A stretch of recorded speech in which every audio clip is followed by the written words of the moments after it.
Yo, what up, guys? So I just wanted to give you guys an update on where I am in my life with my career right now as a corrections officer with the New York City Department of Corrections. So we just completed week 7. The last 2 weeks, I was at the gun range. Now the gun range, it went by so quickly, but I loved every moment of it. Because that was the first time I ever got to shoot a handgun with lessons. And my dad, he let me shoot his handgun one time when we were hunting. And he gave me his gun and he was like, yo, shoot a tree. And the tree was about, 100 inches thick. Big tree. Lined up the sights, shot, completely missed the tree. And I was like, yeah, Dad, this is not for me. Because with the shotgun, I can shoot anything. Flying, not moving, small, far, anything. So I was like, yeah, nah. But I wish I really learned. Because that shit is fire. But anyways, yeah, so last 2 weeks we were at the range with the NYPD recruits. The week prior to that, we had a midterm exam, which consisted of about 19 lessons. Beautifully done. All right, so let me do an overview. Let me start from the beginning. No, actually, let me start from here and go back. Let me keep doing what I was doing. So, you did a midterm, had 60 questions. You needed a 70 to pass.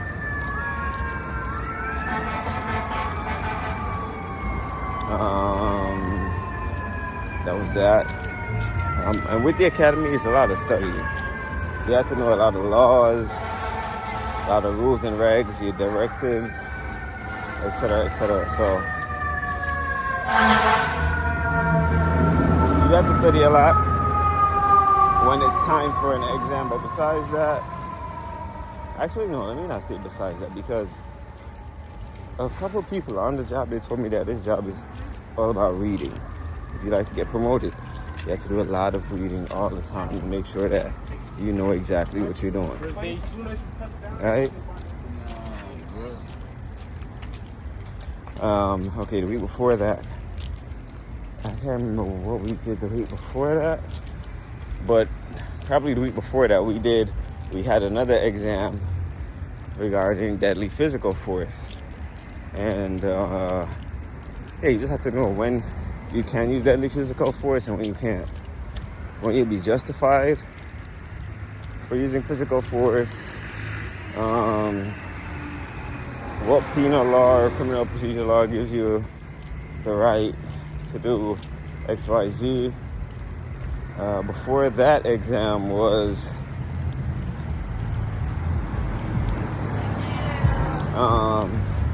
it use of force? I think it was use of force. No. There's another one.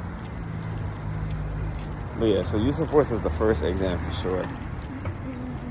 But anyways, enough of the exam. So on a daily basis, we have 3 different tours. We have the 7 to 3 tour, which is a 0700 to 15:15 p.m. tour, 15:31 tour. We have the 1500 to 11 to 23:15 tour, and we have the 1100 to 19:15 tour, which is what I had today. The best tour for me is actually the 311 tour, because with that you still have your mornings, do doctor, dentist, go grocery shopping, go to the gym, cook, whatever.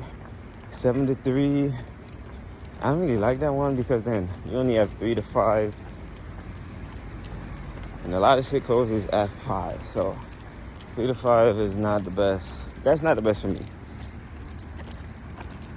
All right, but the thing is, with these academies, I love the discipline aspect of it and them requiring you to be in line with what you're doing.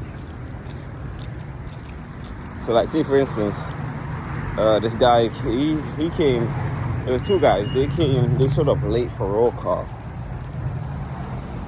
And they walked them in. They walked the two guys that were in late. They put them on the stage.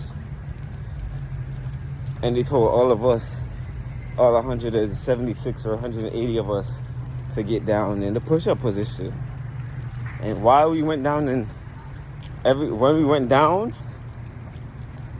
we would say, thank you, their names, for these push-ups. Then they say up, 1. We'll go down. Thank you, whoever's name, for these push-ups. Up, 2. Yo, that shit is... I love it. I love it. You get smoked for not having your equipment. And when I say smoked, I mean push-ups. You get smoked for...